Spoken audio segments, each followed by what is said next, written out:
be cast over.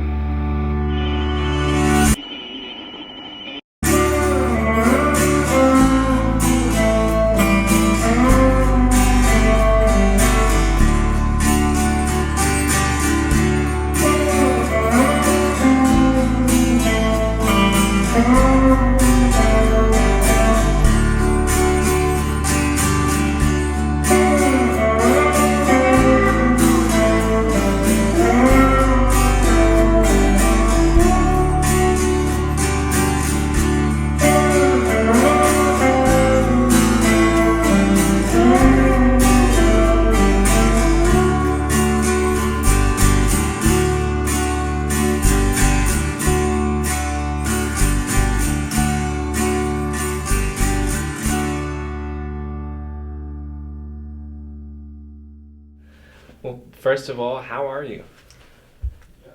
Wow, okay, that's a big question.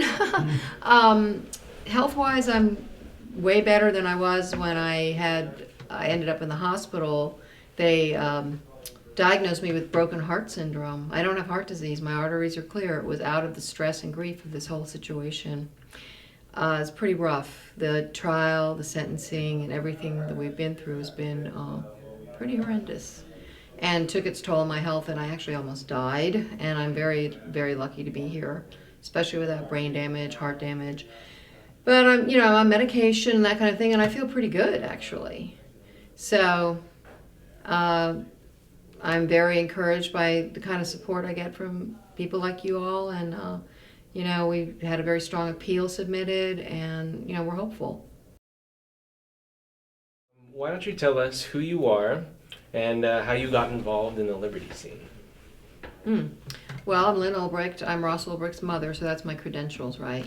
But I would say that, Ross got involved with Ron Paul in '08, and I was very supportive. I mean, I agreed with pretty much everything he said.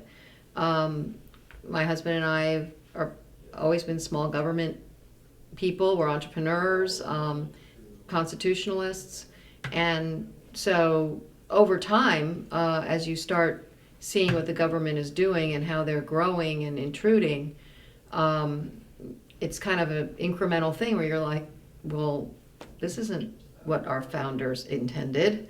And but over time, that's what happened. And then Ross really got involved in college. I mean, he grew up in that atmosphere, but it wasn't particularly political. And he got involved in college because of Ron Paul, and then that led to Austrian economics and von Mises and all that. Yeah. So who is Ross, and what was he convicted of? Who is Ross? Well, he's, my son. He's about to be 32 next Sunday on Easter, spending his early 30s in a cage, basically. But he's someone who is very idealistic, who really got set on fire by the whole liberty movement, and I know that is what Ross was about in terms of creating Silk Road. It was about free markets and having people have an experience of free markets. I know that's true. The judge dismissed that. No, you want to be a drug kingpin, whatever. I know it's true because before Silk Road, he was lecturing on that subject at UT and around at meetups around Austin. We discussed him having a YouTube thing about it, and then he designed a video game where people could play the video game and experience free markets. So it was always, it had become a passion with him.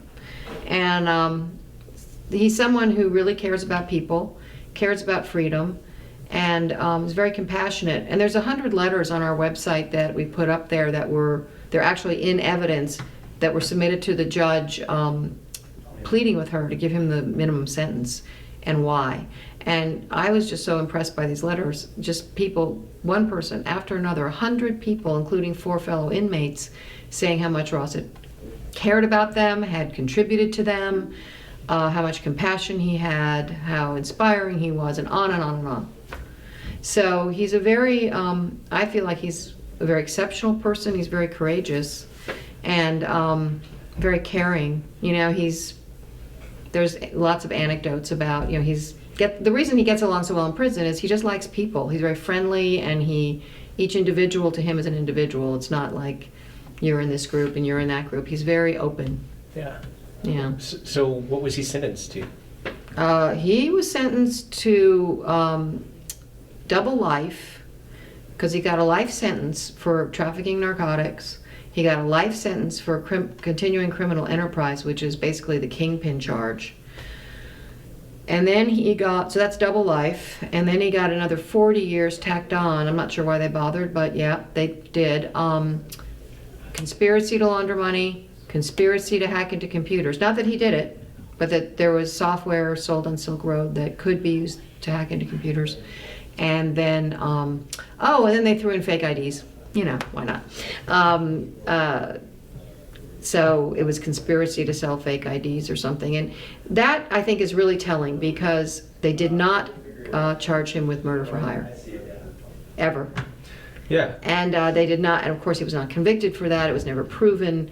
And considering they even dragged out fake IDs, you know, piling on as much as they could, and they did not charge him with murder for hire, tells me they had no proof and makes me suspect that it's a completely fabricated. They may believe it's true from what they've read, but then again, they may know that it's fabricated. I don't know. But in any case, they didn't have the substantive proof to bring it to trial, convict him. And yet, they talked about it at the trial. They deprived him of bail because of it. They deprived the defense of a witness list because of it, saying he might kill the judge or something, or kill the witnesses. It was the witnesses. I'm not sure how he would from jail when he had no email, his phone calls are monitored, and his snail mail's monitored, but anyway. And then used it very heavily at sentencing. And actually, it's part of the appeal that is not right. That you know, and then just recently, a couple days ago, there's been an amicus brief filed by the Drug Policy Alliance and joined by a former federal judge, Nancy Gertner, as well as LEAP, Law Enforcement Against Prohibition, and another group called Just Leadership USA that's working to lower the incarceration rate. They all signed on to this saying, this sentence is so wrong, and that it's not right to use something that's not even convicted, charged, or proven as part of a sentence. You're being sentenced to life for something that's wasn't even in the trial, really, formally, as a charge. But they got to talk about it at trial and talk to the jury about it as if it were, but they said, well, it's really not a charge, and then they went on and on and on. Yeah. Well, a trial, any trial is important. A high-profile trial, sets precedent in a way that others might not have as much impact. And our lawyer said it's traditional for the government to use high-profile cases to make bad law, and then it's law.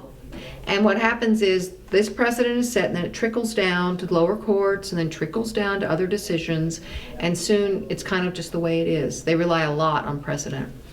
And there was some very disturbing precedent set. For one, transferred intent, which is basically making one person responsible for the actions of another person, in this case a website host, responsible for the actions of what went on the site. Now, just to put it in perspective, Amazon sold cyanide until 2013. They talked a whole lot about cyanide and Silk Road. Amazon sold cyanide.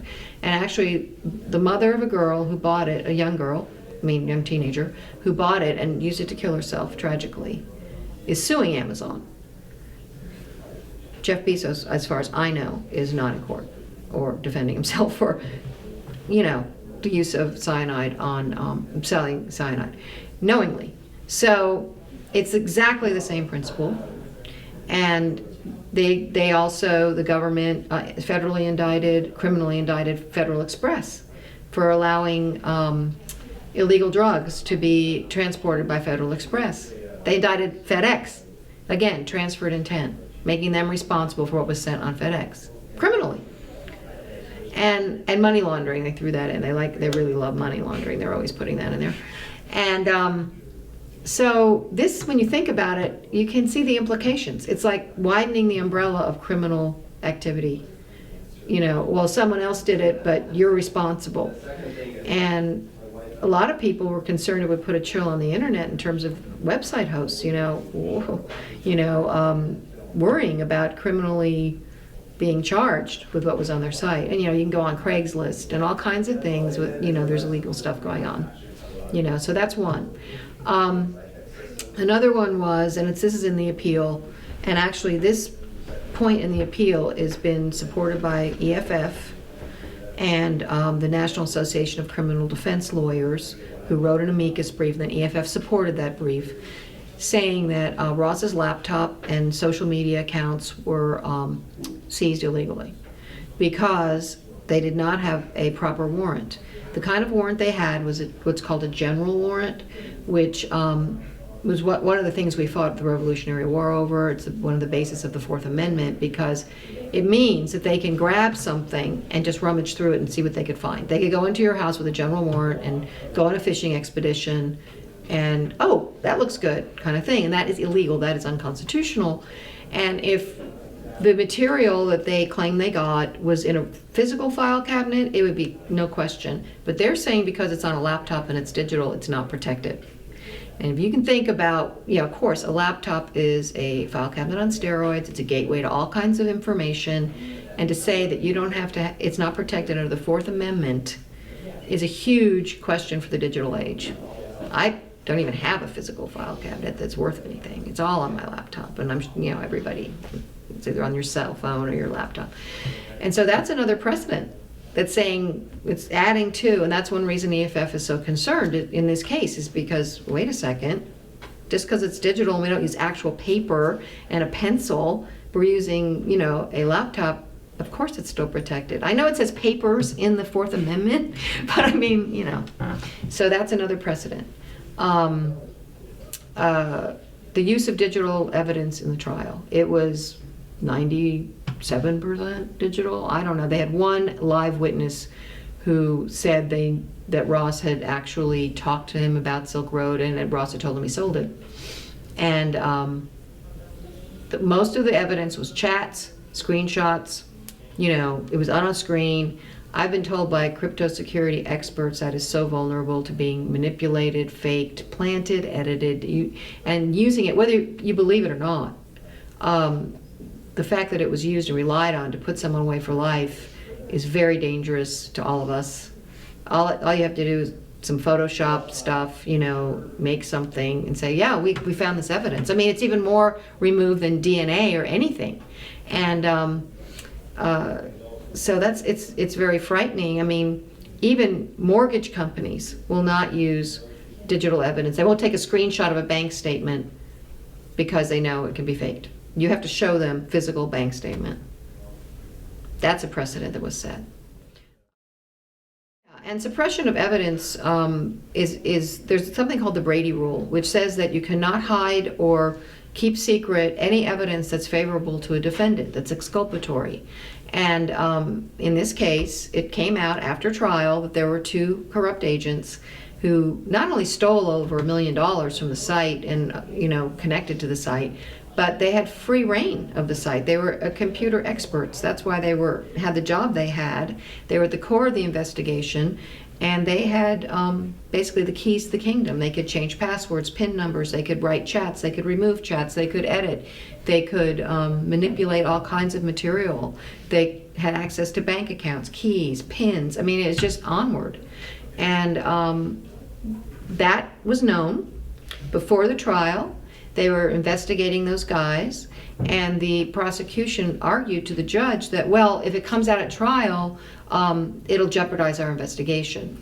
And the defense was like, okay, we'll wait, put it off. You've got a few months to go, we'll have trial then. Oh, no, we can't do that. And basically, the court allowed this to be suppressed, and the jury not to know that these guys were involved. And then 2 months later, it turns out they already knew they were under investigation. They had been interviewed by law enforcement. That was basically a lie to the court. And it's amazing how little the media, they do talk about it, but as far as having it impact the case, I would think that in many people's minds it ought to cast huge doubt on the validity of their evidence in the case at all. And actually, those guys were arrested, and they have kept all their email. They did not demand that all their emails, they had many, many emails which were encrypted. They did not demand as part of their plea to decrypt it. to give them a key. And they also, I believe there's still sealed evidence that they haven't unsealed. And why? I mean, it's very obvious to me that there's things the government does not want known. So my personal belief is that there's more corruption, possibly more agents, and more tainting of evidence. It became very clear to me in the sentencing and then post-sentencing when I saw other people's sentences that this is not a drug case. This is a political case with the government. She referenced the philosophical bent of the Silk Road, which was very libertarian. She referenced DPR's writings that called the government the enemy, and she said, I find that troubling and dangerous. And I was at a big conference lately. I said, so do you think the government's the enemy? These are libertarians. Yeah, I do.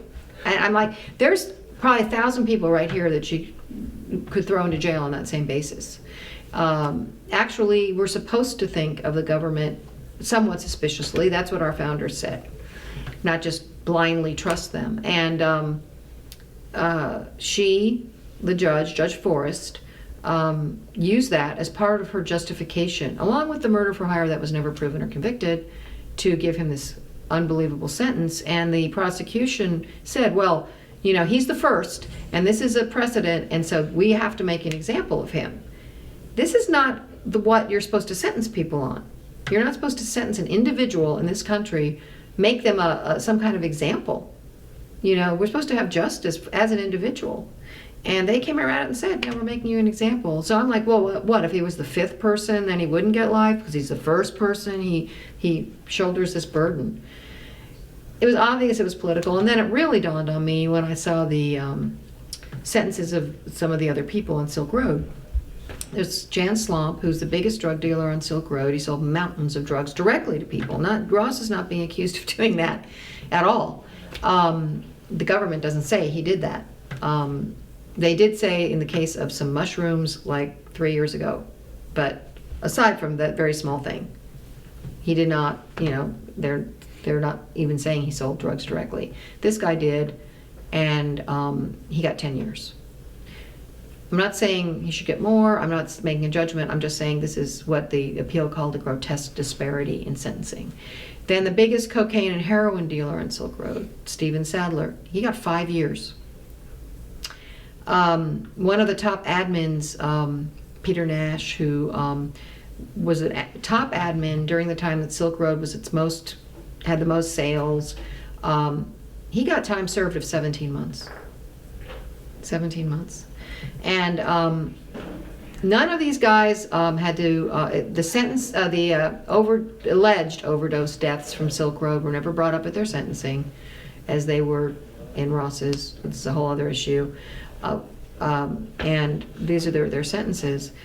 And again, I'm not saying, oh, they should have gotten more. What I'm saying is there is this giant gap, and to me the only difference is the political part. I mean, I'd love someone to tell me what else it would be. You could say Ross was a top admin if you wanted. He was accused of that and accused of creating it. It's a big difference between 17 months and double life without parole. He's already been in almost 2.5 years. Yeah. How is he doing there? I'd say for the most part, I'm so proud of how he's handling it. It's really impressive. He's really he intentionally, every day, he said, he just tries to set his mind right. He says sometimes it's hard, but just to, take each day as it comes and each challenge, and to be as productive as he can in there in terms of his own, he's studying artificial intelligence and physics, but he's also helping fellow inmates get their GEDs. Had a yoga class, he had a physics class, and now he just he's doing that, helping them get their high school diploma. He's real proud of them. He goes, hey Mom, that's one of my students, that kind of thing. He takes an interest in them, so they love him. I mean, they really appreciate it. There's letters to that effect that they wrote to the judge. About 3 of them got into college, remotely because of Ross and his patience and dedication and help with it. So he's doing really well, but there are times when he's down, or he's been particularly thwarted with maybe a visitor he wants, or it's hard to deal with the prison bureaucracy sometimes. There's some really nice people in there, and there's some really difficult people. Just the way it is, and you have really no power. You just hope you get through the bureaucracy in order to get what you need and want. But for the most part, he keeps it okay, pretty upbeat. He'll go, I'm good, I had a good day, I went on the roof, I did some reading or whatever, and we visit him regularly, and if we don't, we make sure someone does in the family or close friends, and he's usually a lot of fun to be with and hasn't lost his sense of humor. I mean, sometimes I worry. He seems a little, I don't know. I think, of course it's been an education and a maturing process in a lot of ways. I mean, you can't help but be in that environment and meet the people you are and hear their stories, and it's going to change you. But, and sometimes I feel like he's, it's difficult, it's challenging, but he's meeting the challenge. Sure. Yeah. How do you feel about all of the support that you've helped organize and everyone who's come out in support of him? I mean, it's been pretty overwhelming. It I'm sure. has. It's been so heartening and inspiring to me. And I couldn't have done. I wouldn't be here now. I'd probably be. Who knows where I'd be? It's like I've gotten here because of it, really. And I was joking to Ross. I said, well, my new social circle are guys in their 20s and 30s. That's who I hang out with now. But he thought that was funny. I'm really inspired by all the young people like you guys who care about your future, who care about these principles, and so I almost feel like I want to, support you as much as I can. Well, people still want to hear what I have to say. That may or may not last, but. As opposed to talking to mainstream media, frankly. A lot of the time, I don't feel like they really care about big principles. I feel like it's really more about having a story and sensationalizing or their career. And so I'm much more inclined to, we've turned out a lot of big media, let's put it that way, but I'm happy to talk to you. Sure. Because I trust you, too. I trust you to see it. I trust you to understand and not twist it, because it's a real minefield. So having that support, and of course the financial support, I don't know, our lawyers probably would have quit by now if we didn't have that. And they haven't, we owe them a ton of money. We're very much behind, but at the same time, to be able to keep some flow going keeps them going. And that's made a huge difference. But, someone asked me today, my friend that came, she said, well, is there anything good that's come out of this? And I said, well, if Ross weren't in prison, and, if I knew for sure he's getting out and everything, and I'd say I'd met so many wonderful people, and it's so heartening to have the support and the outpouring of, that kind of support and love really has been really inspiring. Not that I don't get hate mail, not that I don't get horrible comments. A lot of times hate mail is like email by ambush where I can't answer them. I'm like, let me explain, it's like bounce, they don't really use their real email, and it's like, well, you can at least do that much. But I've gotten more thick-skinned about that, and I don't get nearly, the proportion is so much greater of support, so it really is. If someone is compassionate about Ross's case, how does the average person get involved in helping your efforts to free him? Well, I've had average people, contact me, and they have certain skills, and they're really involved. I mean, I'm like, great, you want to help me? Good, let's talk. And some stick with it, others don't. It's fine. It's all, volunteers are kind of like that. But I've had some really big help from people who've worked really hard. You guys have been very steadfast, and Danny, and we've known each other now for 2 years for this whole thing. But just contact us through the website. I mean, you can email through the website. I mean, I look at all the emails and answer them as I can, as best I can, and come up with ideas. That's always helpful.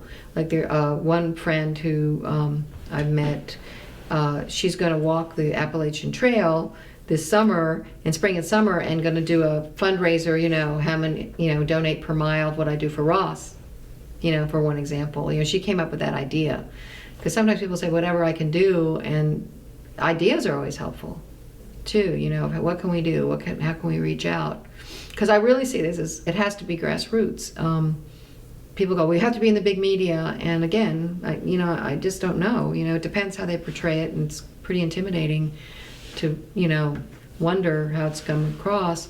And I sort of see it as a grassroots thing, and so that's why it's going to take a lot of people, helping, because who has $1 million or whatever, Although Roger Ver certainly helped a lot with his retweet campaign, and he gave $160,000 to our defense, which really made the trial possible, which got us to the appeal, which, he's another true blue freedom fighter, Roger. But we also need help spreading the word, because that leads to more donations, but it also changes the narrative because of the media and the government, the mainstream media, much of it, not all of it. I don't want to, but a lot of it. And I don't even know if they know. I think they just say stuff sometimes to change the narrative. I mean, Ross is not violent. He's not someone who would. He's so peaceful and he's so unthreatening. I mean, nobody, and I honestly believe none of them are actually afraid of him. I can't imagine one person that if Ross gets out of prison, oh my gosh, I don't want him living in my town. He might really hurt me. I really don't think anyone's worried about that. Just to spread the word, and a lot of people say, and a lot has happened, like personalize him, have people realize this, and those 100 letters, for example, were very helpful. And also share on social media and all that stuff to help, just sort of change the narrative. And I think it's been somewhat changed, but, it's still very distorted. No, absolutely. And it's not just for him. I should make that point. This is not unique to him, what happens. I've talked to another inmate, happened to him, other people, and this whole drug war and the whole prison industrial complex and situation with mass incarceration is affecting millions of people, families as well as inmates. There's 2.5 million children who have an incarcerated parent now in this country. What's that going to do in the future? And most of them, I think the majority of them, I don't have the exact statistic, are nonviolent. And as Ross said, it's kind of archaic. It's kind of old-fashioned to be still warehousing people in dungeons and jails, and as a way of handling the situation when we have other ways we could be doing it so much more effectively, more cheaply, and less destructively. So I think that's a very important issue as well. Oh, absolutely. Yeah, and so Ross, my hope is that what I'm doing, what Ross, Ross's case, all of that, one of the things that spurs me on is I hope it has a positive impact, not just for him, but that it'll shine a light on how the government operates, how people are prosecuted, how, trials need to be scrutinized, and the whole machine that is the criminal justice system that is really, I think it's an international scandal. People around the world are just shocked by what's going on in this country with it. It's very un-American. Comes right down to it. Yeah. I really think we're at a crossroads in history right now because we're entering the digital age.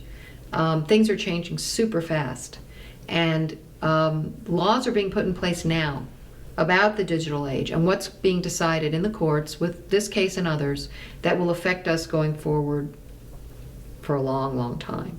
And I feel like we have the choice between, is it going to be more innovative, free, or is the government going to be more intrusive and controlling with this technology? Because we have this incredibly powerful technology. And of course with Apple and others, lots of struggle about it right now. So it's a real crossroads, and I think it's very important people realize that, and that it's almost like a tipping point. And we now, right now, are deciding these things. And I'm older, I've lived most of my life in the 20th century, and I want to live in freedom too, but I feel like this is you guys, your future, and it's being determined right now. And I just think people really need to realize that it's serious. It's It's pivotal. It's significant.